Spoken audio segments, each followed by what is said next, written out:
friends, my name is Joey. I'm so glad you're here. I am doing the sweetest little project today. I did a prototype. This is a beautiful little funky beaded bead pendant, and I have just done a stack of glass disc beads, crystal rondelle spacers, a beautiful lampwork bead, one of my favorites, and I put a really large loop or bail on this. So this is interchangeable. This can go on a orange or pink leather cord. It can go on a gold chain. It's just like something that I love to make pendants. I have a little tray in my jewelry box with all the different pendants that I've made, and then another little tray with the different chain or options for a necklace, and then I can, change things around depending on what I'm wearing. And pendants are so great to bring with you when you travel. So this little sample guy is what we're going to be making today, but I'm going to be doing a different color. So let me bring in my seed bead tray. These little trays are so fabulous. I got a set of 2 of these. I found these a couple months ago. Here's the other size. And for me, I find that stringing is effortless to have this little spongy mat beneath. So I'll link these in the description box in my favorite tools. And then I have a little stack for this pendant. I've just played with some beads, some of the same disc spacers, a crystal rondelle spacer, and another lampwork bead here and another one here. And I have all these cool disc spacers. It's one of my loves, is just kind of stacking discs. I think you get the prettiest, like the texture, I guess. So I have a piece of 20 gauge wire here, and I'm going to be using that. So I'm going to slide off my bead topper. And what I'm going to do with this piece of 20 gauge wire to get this bead started is make a really, really sharp angled cut. Can you see how I'm cutting it? And I'm just going to almost make a little spear. So that's what it looks like, which is counterintuitive because we always do a really blunt cut. But I'm going to take a little felt ball or felt bead, and with the spear, whoops, gotta hang on to it. With the spear, I'm just going to poke it right through the middle of this felt ball. So it looks a little bit like a lollipop, I guess. So right through the middle, just like that. And now it is hanging out there. And then I'm going to put a simple loop in one end. I can get rid of my sharp point now, and I'm going to use my 2¼ millimeter one-step looper. Just put that in. It's going to get rid of that sharp point and make a simple loop, and it looks like that. So this can either be, so I'll show you, this can either be a connector, because when I'm all finished making my bead, I'll have a simple loop down here as well. So it can either be a connector where you have a connection on both ends, or like on this one, that simple loop is just hiding in the beadwork.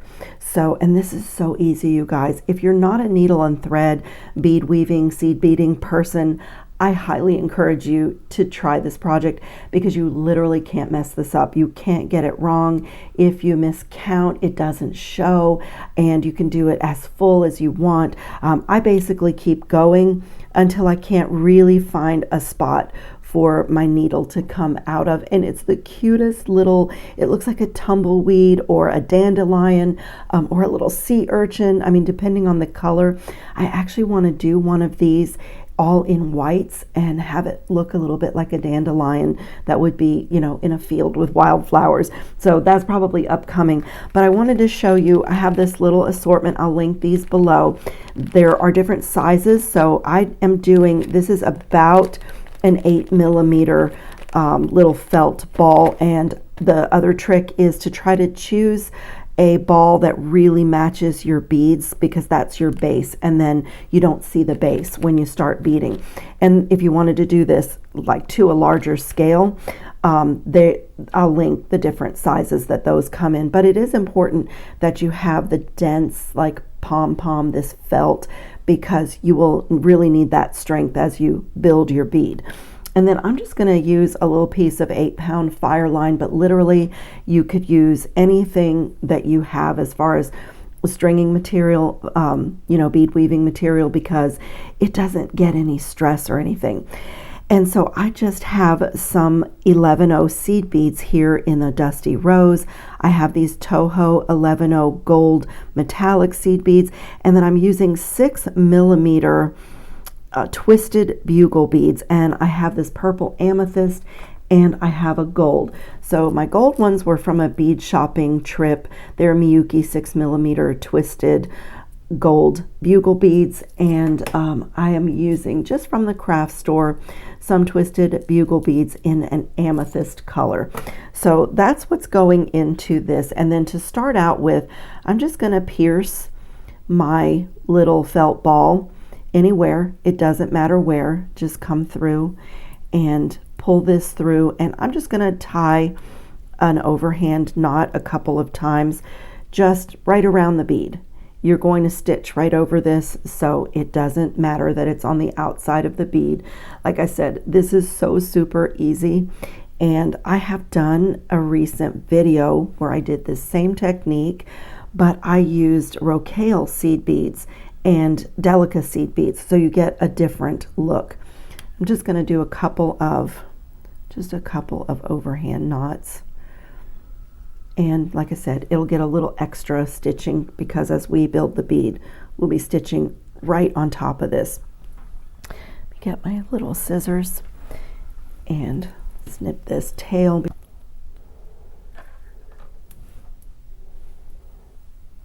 Okay, it is started.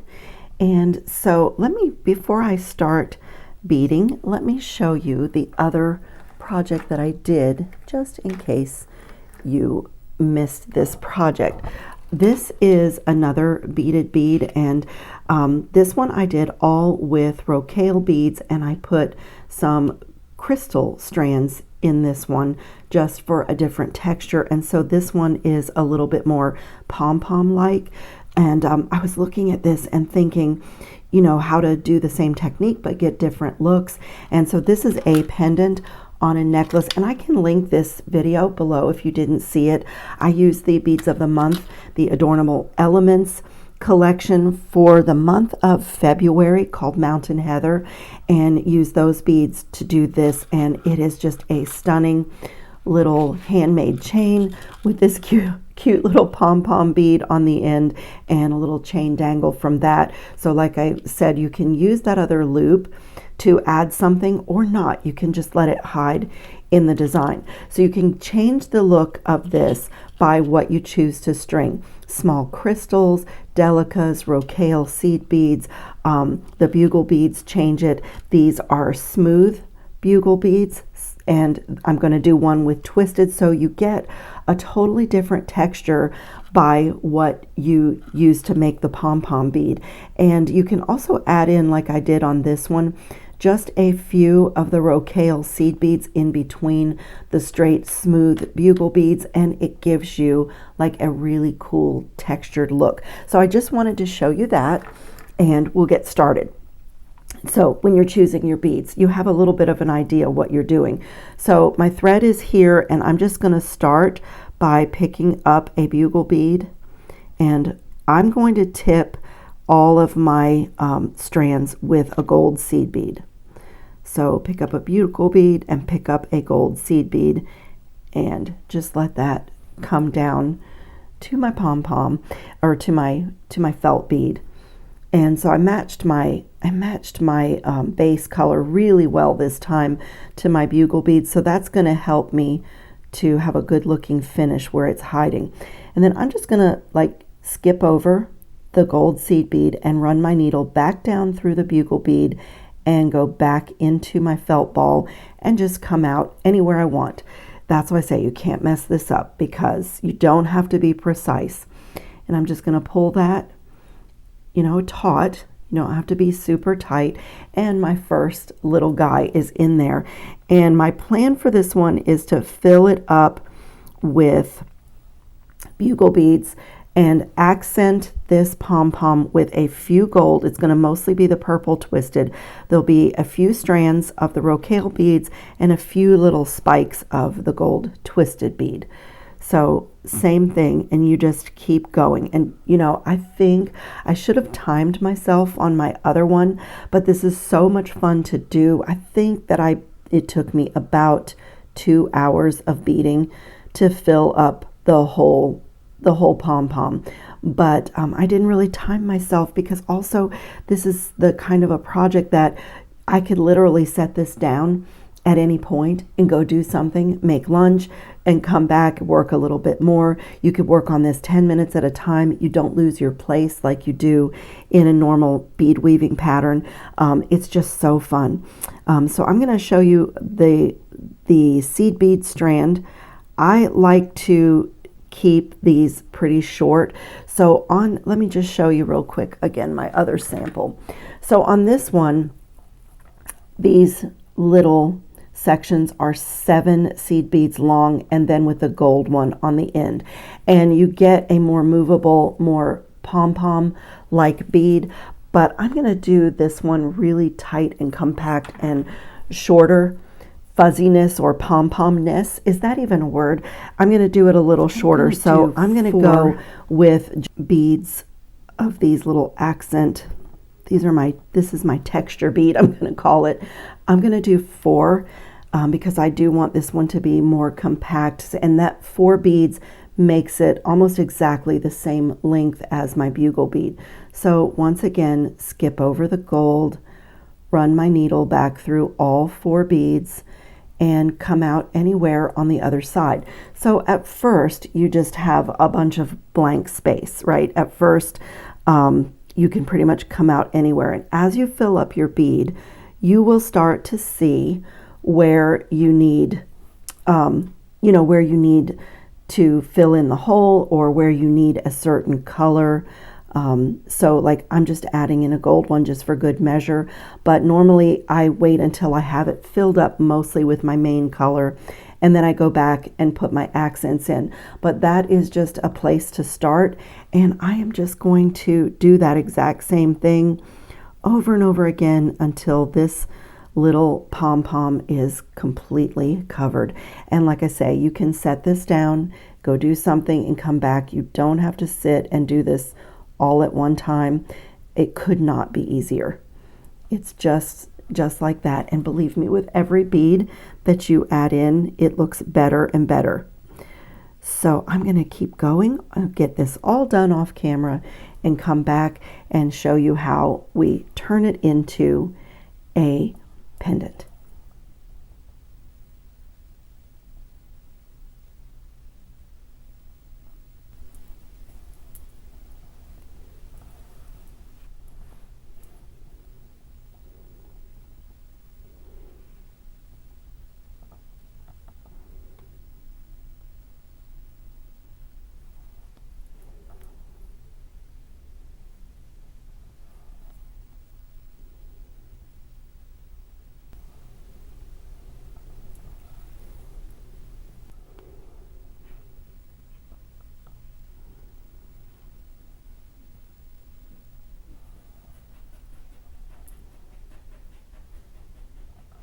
Okay, it's time for me to add in thread, and again, it's super simple. I'm just going to tie a little knot here, just make a loop and run my needle back through and just do like 2 knots, and I'll snip this off, leaving a little bit of a tail like we did before, and then I'll stitch right on top of that right there and snip. And I'll usually start with a wingspan, which is like an arm's length. So just grab my tail and take a wingspan of this. You could use a big eye needle for this if you had one that was firm. I do find this is a number 10 needle, but I do find that you need the needle to be a little bit substantial or a little bit stiff to go through the felt. So I'm just going to take my pliers and flatten the end, and that makes it easy to get the thread through the needle. But if threading a needle is difficult for you, I always link big eye needles amongst my favorite tools because they can really help you.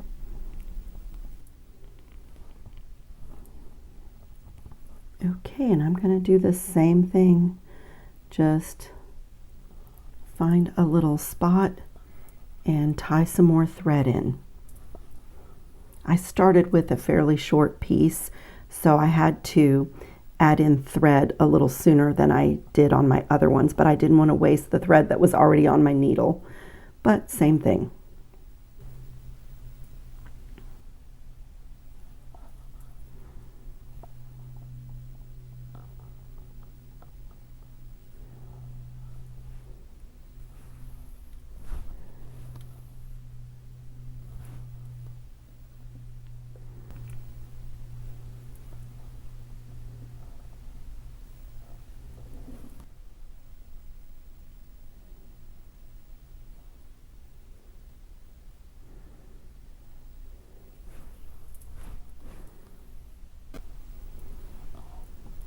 Okay, I am on my last little spiky thing.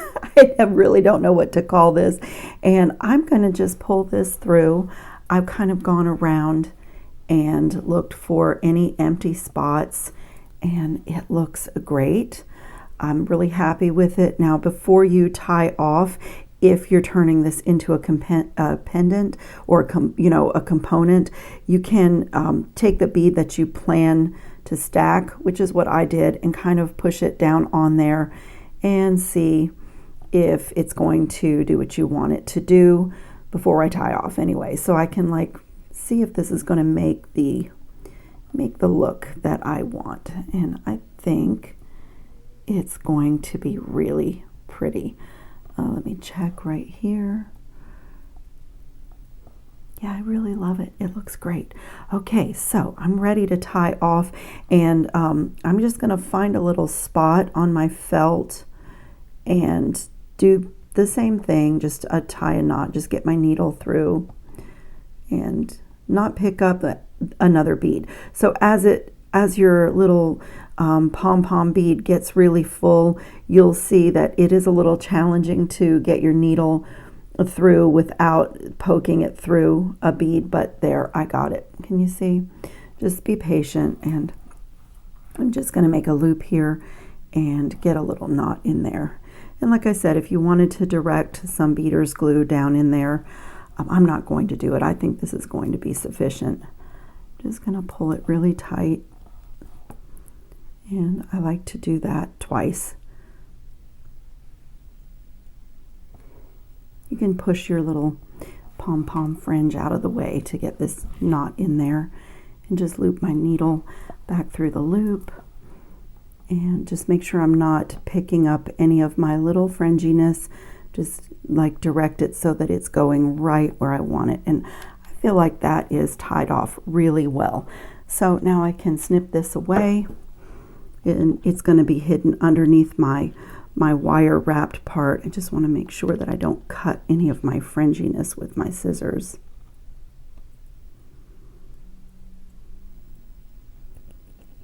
Okay. And I have a little cat, and I have heard horror stories about needles and threads with little cats, because the thread can catch on their tails, or they can start playing with the thread and end up swallowing the needle. So I am really careful about where I put my needle and thread when I'm finished with it. Okay, so we are ready to turn this into a pendant, but like I say, you have that other loop hidden in there if you wanted it to be a component. And I'm just going to do this little bead stack that I created, and I didn't mention when we started, but since I knew exactly what was going into my bead stack, I took my components here, my disc spacers, and I laid them in a little tray, and I brushed them with my Permalac anti-tarnish coating. Usually I do it when my piece is all finished, but since I knew exactly what was going to go into my pendant piece, I went ahead and did it and let them dry before I started working. So that is my beautiful little pendant, and I'm going to do a wire wrapped loop here, but this is also going to be my bail for my pendant. So I'm going to get a hold of my wire, and I am pushing the beads down pretty tight on top of my pom-pom bead, and I'm going to give it a 90-degree bend, and then I'm going to use my bail making plier. Let me get to it.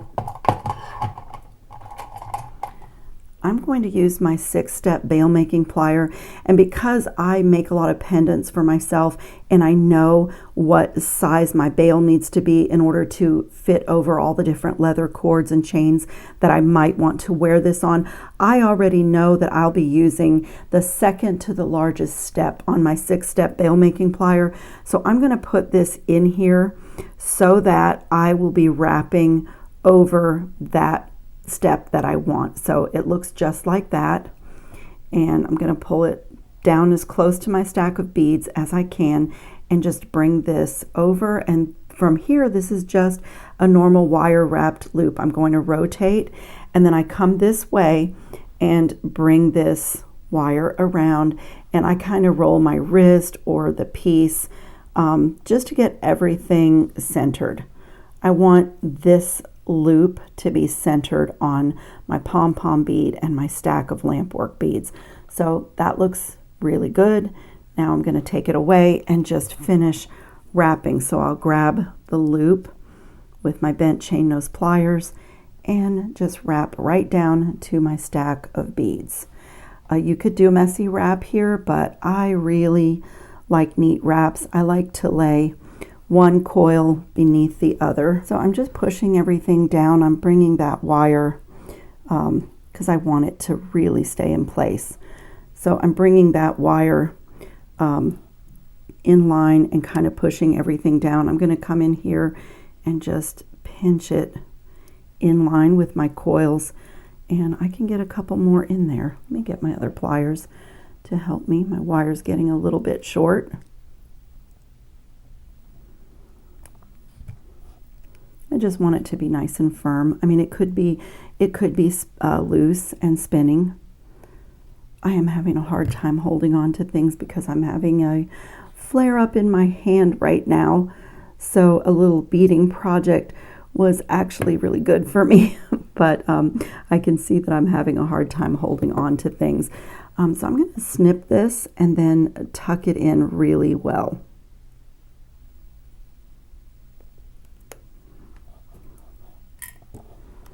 I'm just going to come in here and just make sure that cut end is tucked and is like becomes my very last coil. Just like that. And this that's so pretty. Beautiful little pendant is done. It only took me about an hour of beading. I think these are so lovely, and what a fabulous gift these would make, especially if you have jewelry friends. I have a friend that does a lot of beautiful bead weaving, and occasionally she will just make a pendant or something for me and not put a chain, not finish it, because she knows that all I need is a bail and I have things in my jewelry box that I can wear with it. So I'll put some pictures up at the end. I thank you so much for watching. I hope you'll subscribe to my channel and give me a thumbs up. And as always, check the description box. There will be links to anything here that I've used that I think you might want for your own work, so you don't have to search for it. I hope everybody's safe and well and having fun on your beading mats. Ciao, friends.